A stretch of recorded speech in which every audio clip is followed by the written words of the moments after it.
Bienvenue sur Ikigai Voyage, la chaîne où on parle de voile, de voyage et de changement de vie. Alors aujourd'hui, on va s'occuper de la révision du secteur de bar. Donc là, on doit d'abord vider les coffres.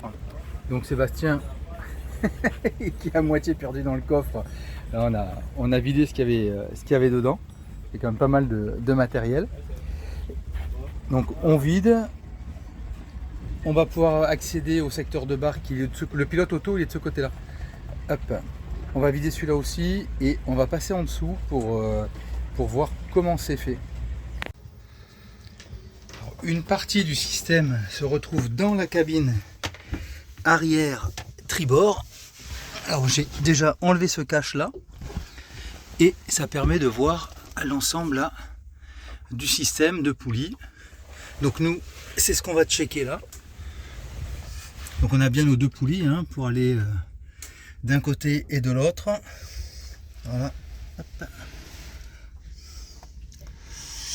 Donc on va contrôler tout ça, les câbles.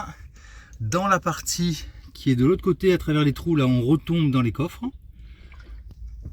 Donc à contrôler tous les réas, enfin les poulies, les câbles, les clavettes.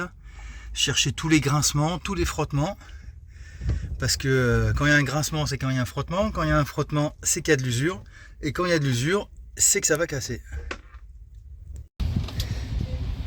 Ensuite, une autre partie du système, ça va être ici, à ce niveau-là, et puis à l'intérieur ici, où on va avoir nos câbles qui montent, avec une partie en chaîne, et puis une forme un pignon, quoi. Voilà, là on a quasiment tous les organes. Alors, la partie pilote auto, elle est là. Donc là on a notre moteur. Alors je vais rentrer complètement dans le coffre. Hop là. Voilà. En dessous on a notre secteur de bar à roue. Alors en testant, en faisant tourner la roue avec quelqu'un à l'intérieur, on s'est aperçu que lui, il avait du jeu comme ça. Donc on a un tout petit peu resserré le boulon.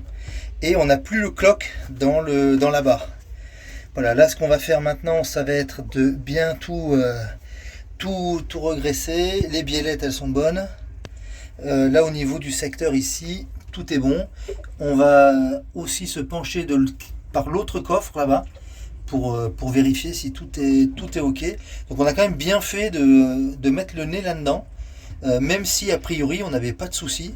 Mais un bon check du système de commande, de direction, c'est toujours hyper utile. Et on voit les deux câbles après qui rentrent dans la cabine pour après remonter sur la barre. Donc là on vient de réviser tout le secteur de barre. Ça c'est le bouchon pour la barre franche de secours. Et en fait je pense qu'il n'a jamais été ouvert en X et X années. Donc la partie mobile est totalement solidaire de celle d'en dessous. On a été obligé de poncer un peu, de passer un petit coup de meuleuse d'angle, enfin de petite meuleuse là pour dégager les vis sur les trois côtés. Et on a carrément enlevé tout le système. Alors ça donne ça ici. Voilà. Donc là on a accès au système de barre là. Donc maintenant il faut le décoincer là-bas. Et puis refaire tout ça propre, resiliconer, et puis ça ira bien. L'autre partie de la révision, ça a été ici. Comme on avait des couinements là, des grincements, on a démonté ici, on a démonté là, tout va bien en fait. Il y a un petit jeu ici sur la chaîne, mais ça c'est normal par rapport à la petite goupille, il n'y a pas de point d'usure. Donc on va bien tout nettoyer et puis lui remettre un petit coup de graisse. Donc voilà, aujourd'hui on aura fini de réviser et remonter l'ensemble du système. Toute la révision à l'intérieur de la barre est faite, ça y est, on a tout remonté, on a tout regressé, on a tout checké. Donc ça c'est parfait.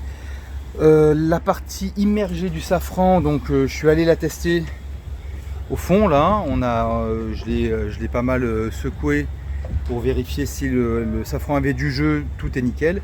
La dernière partie qui nous manquait, c'était celle-ci, celle pour la barre franche de secours.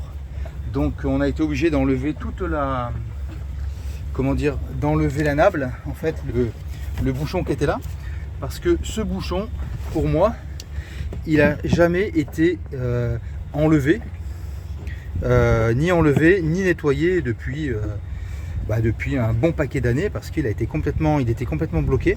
Donc ce qu'on a été obligé de faire pour pouvoir le sortir, ça a été de meuler sur l'emplacement des 3 vis qui étaient au-dessus là, hein, pour pouvoir sortir les vis et sortir tout le bloc. Après cette partie là, pour la débloquer, on a été obligé de la faire débloquer en atelier. On a tout essayé, la chauffer, la taper, la lubrifier, on l'a laissé baigner dans des bains. Bon, mais il fallait un étau. Les gars en atelier, ils ont réussi à la débloquer. Donc nous, on va bien la graisser.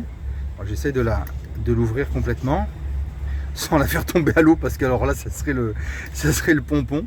Après tous les efforts toute l'énergie qu'on y a mis, ça serait quand même pas de bol. Hop.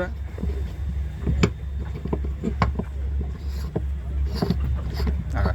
Et on a un joint torique ici là. Alors ce joint torique, je sais pas si on va le retrouver, mais bon, on va bien y mettre du Sika de partout. On va bien le réétanchéifier sur cette partie là, et ensuite on y mettra une bonne graisse aussi tout autour, de manière à favoriser l'étanchéité au cas où on n'arrive pas à trouver ce joint. Alors une astuce aussi, c'est d'avoir des plaques de caoutchouc dans lesquelles, un peu comme des chambres à air mais en plaques, dans lesquelles on peut tailler des joints complètement sur mesure. Donc ça, ça fait partie des choses qu'on pourrait avoir sur un bateau, et qui permettrait de faire des joints complètement sur mesure. Donc ça, on va s'en occuper demain, on va bien la nettoyer, on va tout refixer tout ça, et on a terminé maintenant notre partie, la partie commande au niveau de la barre à roue, du safran. Et voilà, donc on avait 3 priorités. Le guindeau, l'enrouleur de génois et toute la partie safran en direction. Bon, ces 3 priorités, elles sont faites. Donc là on est plutôt content. Il nous reste encore pas mal de jours là, peut-être 4 ou 5 jours avant le départ. Ça va nous permettre de nous concentrer sur des choses qui sont un peu moins essentielles, mais qui ramènent quand même un bon confort de vie quand on est en navigation. Voilà, donc là on a remonté la pièce, elle est toute siliconée, on a protégé lui avec un petit sac plastique lorsqu'on a siliconé pour pas qu'on en mette partout. On a attendu que ce soit bien sec, et ensuite on l'a recoupé au cutter. Donc on a notre bouchon, on va faire l'étanchéité à la graisse, étant donné qu'on n'a pas encore trouvé de joint torique. Bon, celui-là il n'est pas complètement mort non plus, hein, mais il sera changé. Voilà, tout ça, ça tourne bien. Donc l'idée, c'est de bien penser à l'ouvrir régulièrement, parce que le jour où on en a besoin, c'est que ça va pas du tout. Donc il faut pas chercher où mettre il faut que ça puisse s'ouvrir tout de suite en fait. Après, l'autre élément, c'est que la barre qui va venir se mettre dessus, voilà, moi elle était rangée au fin fond du coffre. Donc là aussi, s'il faut sortir toutes les voiles, tous les bouts pour récupérer cette pièce, qui est quand même une pièce assez imposante, hein, pour venir la cliquer là. Hop. Voilà. Donc voilà, il faut que tout ça ce soit à la fois fonctionnel et puis à la fois accessible, parce que quand on a besoin de ça, c'est que c'est souvent l'urgence, c'est souvent que ça va pas, et c'est souvent qu'on s'aperçoit que y a rien qui marche. Donc on est content, on a terminé, ça on la range juste au bord du coffre de manière pour la sortir facilement, et toute la partie secteur barre à roue là, tout ça c'est nickel. On va refixer la roue et on peut passer à autre chose. Les 2 derniers points, c'est lorsque vous refixez la barre à roue. Donc là, moi c'est assez simple, parce que j'ai fait un côté vert, j'ai fait un côté rouge et puis un nœud au milieu. Donc ça, normalement, là ma barre est centrée. Donc à vérifier que le safran sous le bateau, il soit lui aussi centré. Sinon on se retrouve avec quasiment un tour de barre de décalage. L'autre élément, c'est que sur cette partie écrou là, enfin boulon, On va y mettre du bleu pour y faire un frein, une sorte de frein filet. Voilà, parce que certaines personnes ont l'habitude d'enlever les barres à roues au mouillage. Alors moi c'était le cas avec l'ancien propriétaire. Le truc c'est que quand vous faites du pilote automatique pendant longtemps, la barre elle n'arrête pas de faire des petits à-coups, un coup à bâbord, un coup à tribord, mais sur des petits angles.